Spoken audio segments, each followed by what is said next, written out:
l'éclaireur et j'écoute de temps en temps les émissions, Mhm. et surtout pour les événements qui s'accélèrent. Je voudrais dire que, et vraiment, si nous avons accepté de suivre le président de la République, il ne faut pas oublier que nous avons pris le manteau le plus lourd en termes de responsabilité et le manteau le plus honorable qui permet à un individu, n'est-ce pas, d'être fier de soi-même. C'est-à-dire le mot que lui-même a sorti de sa propre bouche, de sa bouche honorable, quand il dit « Je suis en pleine santé et je suis désiré de servir mon pays ». Tout est dit. Nous sommes dans une activité de service. Nous voulons servir notre pays. Nous voudrons faire de notre pays un pays modèle. Nous sommes en train de construire un modèle social. C'est très important, chers frères et sœurs, de le comprendre. La Côte d'Ivoire est en train de bâtir un modèle social qui va faire cas d'école. Et c'est pour cette raison que toute forme d'ennemi, en tout cas, surgit sur la route. C'est à nous de résister. J'ai commencé personnellement à faire des enquêtes indirectes sur le terrain et je reçois des informations qui me donnent froid dans le dos. Rassurez-vous, nous sommes en train de gagner une grande bataille. Je le disais il y a un peu longtemps que la Côte d'Ivoire est dans un piège. La Côte d'Ivoire était dans un piège et Dieu a donné la raison à la Côte d'Ivoire en faisant venir au pouvoir un de ses fils nobles qui est plein d'amour pour son pays et les gens n'aiment pas. Nous allons voir des surprises qui vont nous dépasser. Yacine et Adema est dans son rôle. Ceux qui sont au Burkina Faso sont dans leur rôle. Le Mali également, le Niger. Mais ne leur prêtons pas le flanc de faire du mal, si peu soit-il, à leurs ressortissants. Sauf ceux qui, en tout cas, s'affichent pour dire qu'ils en veulent à la Côte d'Ivoire à mort. Et ceux-là, ils nous donnent le droit de les attaquer. Donc je pense, et avec certitude d'ailleurs, pour les informations qui me parviennent, le pays est tellement bien géré. Vous avez la fois dernière évoqué cette histoire d'arrestation de chargement de café qu'on fait sortir de la Côte d'Ivoire. Et j'ai eu l'information sur le terrain, cela a été possible par dénonciation. Donc c'est pour vous rassurer que les populations commencent à coopérer fortement. Et c'est pour cette raison qu'ils accentuent la politique d'avertissement de la population.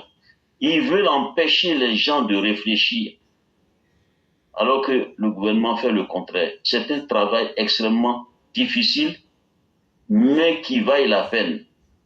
Que chacun des EPV appelle les membres de sa famille pour parler avec eux, pour leur dire voilà la situation et voilà les erreurs qu'il ne faut pas commettre pour ne pas être en déphasage avec la politique du gouvernement.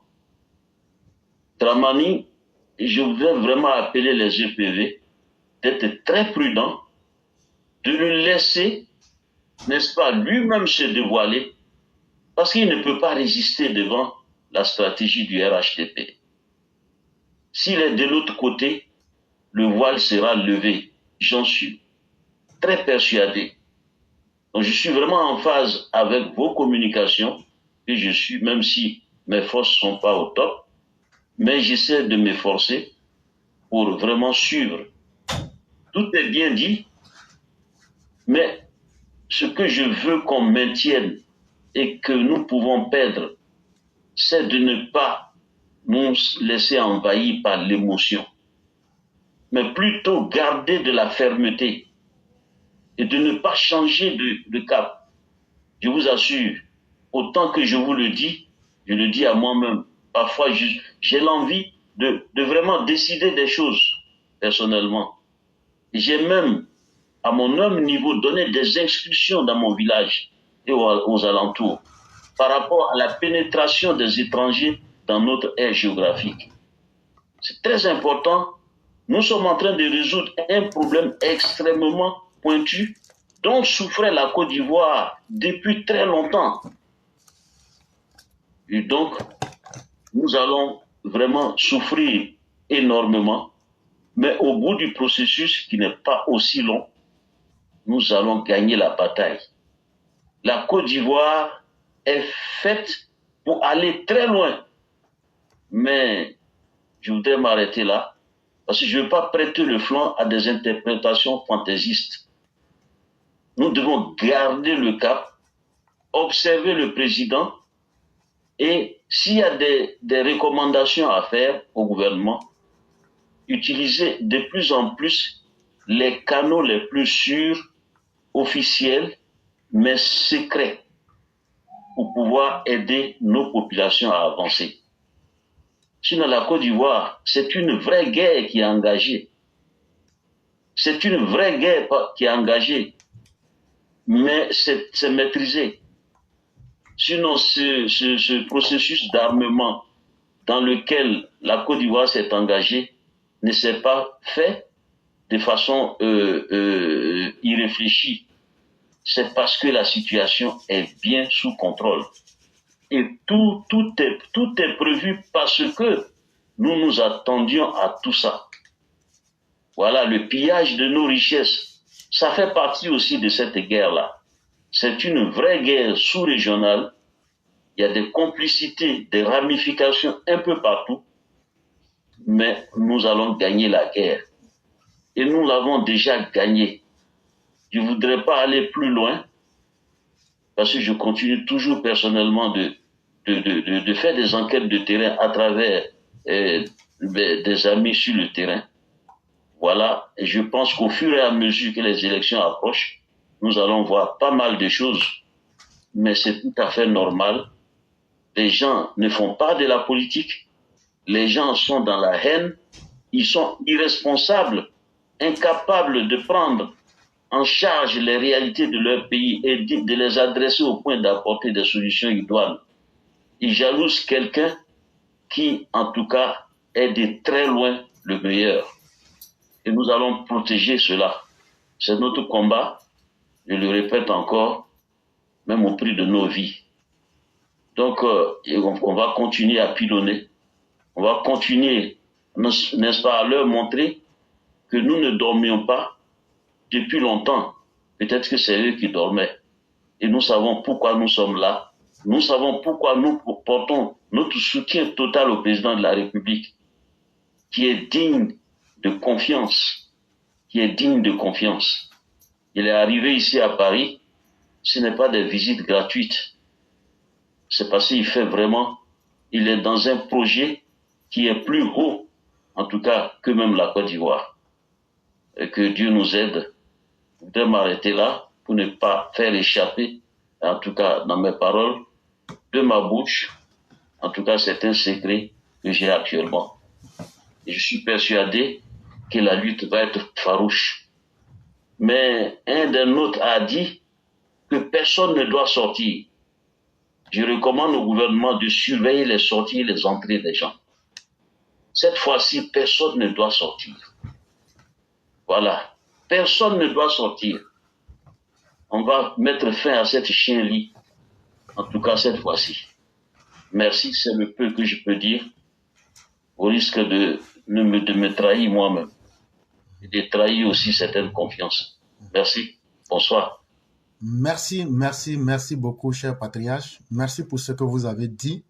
Et avec votre permission, je vais expliquer ça simplement en 2 ou 3 minutes. Ce que le Père est en train de dire là. Imaginez-vous quand Bédié était au pouvoir, est-ce que les étrangers, malgré que Bédié les torturait, est-ce qu'ils étaient contre lui? Non. Est-ce que vous les avez entendus crier pour insulter Bédié? Non. Quand Gbagbo est venu là, il a brûlé les étrangers, il a fait tout ce qu'il pouvait. Est-ce que les étrangers ont lutté contre lui? Est-ce qu'ils pouvaient l'insulter? Non. Alassane Ouattara qui est venu, qui les protège et qui les a protégés. Aujourd'hui, comment se fait-il qu'ils se mettent ensemble pour lutter contre lui, pour faire rentrer des armes dans le pays pour lutter contre lui? Quand tu es un homme normal, quand tu t'assois, tu regardes. Au moment où Bédié les maltraitait là, Bédié prenait l'argent et les intérêts de la Côte d'Ivoire pour les investir au Ghana et au Togo. On va vous expliquer simplement les choses. Au moment où Gbagbo les martyrisait là, Simone Gbagbo prenait l'argent du pays pour aller investir au Bénin, au Ghana, en Angola. Chers parents, tout le monde, tu peux tout trahir, mais tu ne peux jamais trahir ton intérêt. Même quand tu meurs dans ton intérêt là, tu ne regrettes pas. C'est pourquoi les étrangers se faisaient brûler en Côte d'Ivoire. Ils se faisaient maltraiter au temps de Bédié et de Gbagbo, mais ils ne pouvaient pas crier parce que c'était le moment où ils gagnaient gros. En ce moment-là, c'est que vous voyez que les gens les tuaient, les gens les maltraitaient là, ils gagnaient gros. Parce que leurs parents là, ça permettait à leur pays de devenir fort. Aujourd'hui là, quand le président Ouattara est venu au pouvoir, il a constaté qu'il y a tout un monde de réseaux qui est créé. Il y a toute une toile de réseaux d'intérêts qui est créée, puis c'est versé, c'est comme filet des pêcheurs là, et puis c'est versé sur la Côte d'Ivoire. Mais quand tu es dans un filet, tu fais comment? Tu dois chercher à sortir. Mais ceux qui ont le filet là, est-ce qu'ils vont te laisser sortir? Voilà pourquoi aujourd'hui, tous les étrangers, surtout les Africains, surtout les pays limitrophes, sont contre la Côte d'Ivoire. Parce que le président Ouattara, ayant constaté ce jeu politique qui est fait sur le dos des Ivoiriens, en complicité avec les étrangers, tous ceux qui vous disent qu'ils n'aiment pas les étrangers, pourquoi aujourd'hui c'est eux qui aiment les étrangers? Et aujourd'hui, ces mêmes étrangers que Ouattara a défendu le combattent aujourd'hui. Ça veut dire qu'on vient de mettre à jour que eux, la Gbagbo, avec les Bédié, là, la complicité qui est entre eux et puis les étrangers, là, on les a forcés aujourd'hui à mettre ça au grand jour. Et c'est pourquoi ils veulent tous combattre aujourd'hui le président Ouattara. Alors que hier, on nous disait que c'était le président Ouattara. En fait, là, les gens vous disent une réalité, mais vous trompent avec une autre réalité.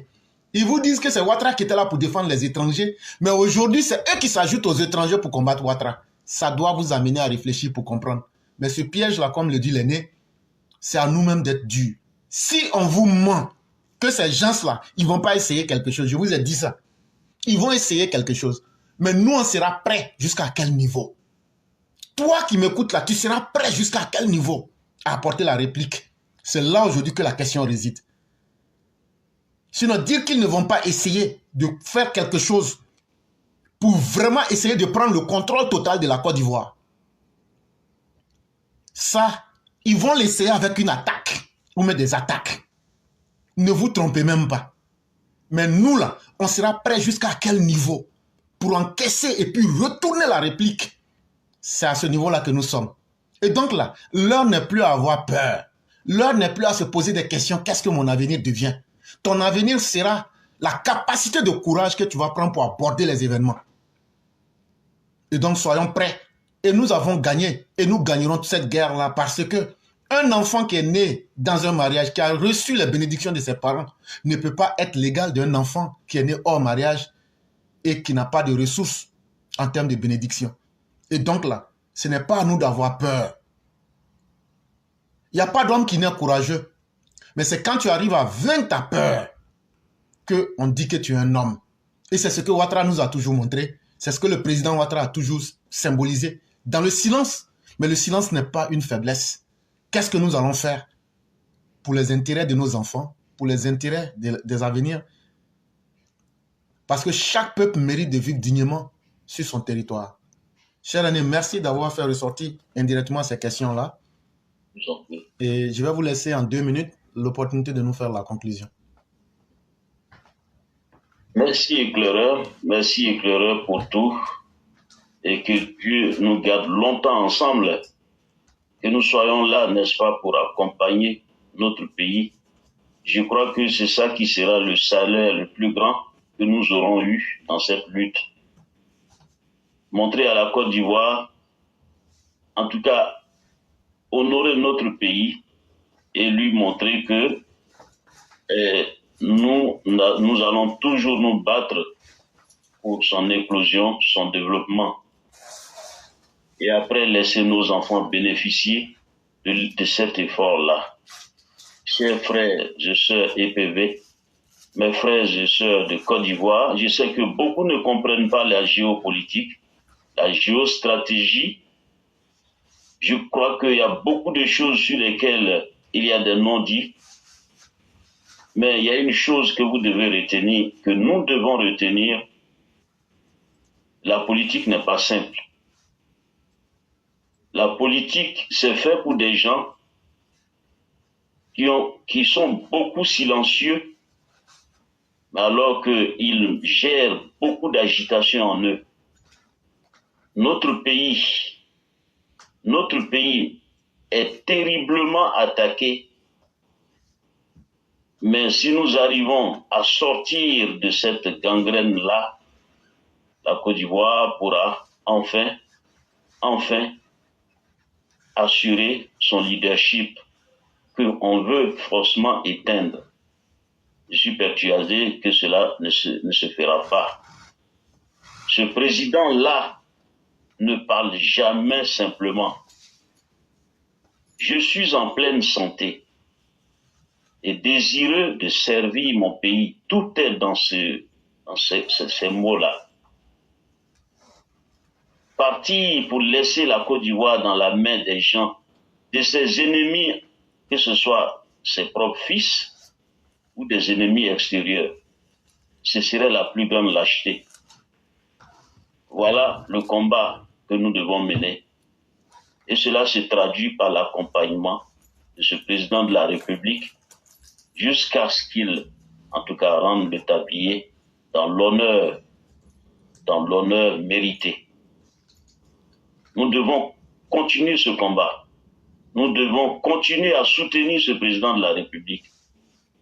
Nous devons aussi nous associer à lui pour protéger la Côte d'Ivoire entière et amener nos parents, nos frères, qui sont devenus des grands traîtres, à comprendre que la trahison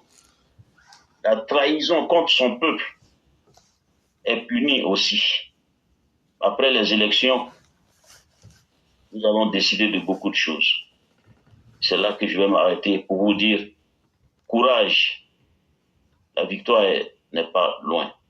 Merci, bonsoir. Merci infiniment à vous. Prompt rétablissement et que Dieu nous donne tous la santé, que Dieu nous protège tous. Et à tous ceux qui nous ont suivis durant cette semaine, nous vous disons encore merci. Et surtout, tirez le meilleur des messages qui sont donnés. Et surtout, apprenez à être des surhommes. Brûlez-vous vous-même pour faire ressortir le surhomme qui est en chacun de vous. Le surhomme, ce n'est pas l'homme le plus fort. Ce n'est pas l'être supranaturel. Ce n'est pas l'être métaphysique. C'est le vrai toi-même là. Sois toi-même. Sois ce que tu es.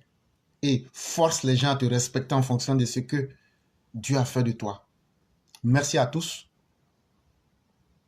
Vive le président Ouattara. Vive la Côte d'Ivoire. Vive la dignité humaine. Que Dieu protège tous ceux qui ont à cœur de protéger la vie humaine. Merci à vous, chers aînés. Excellente soirée et prompt rétablissement. Merci beaucoup.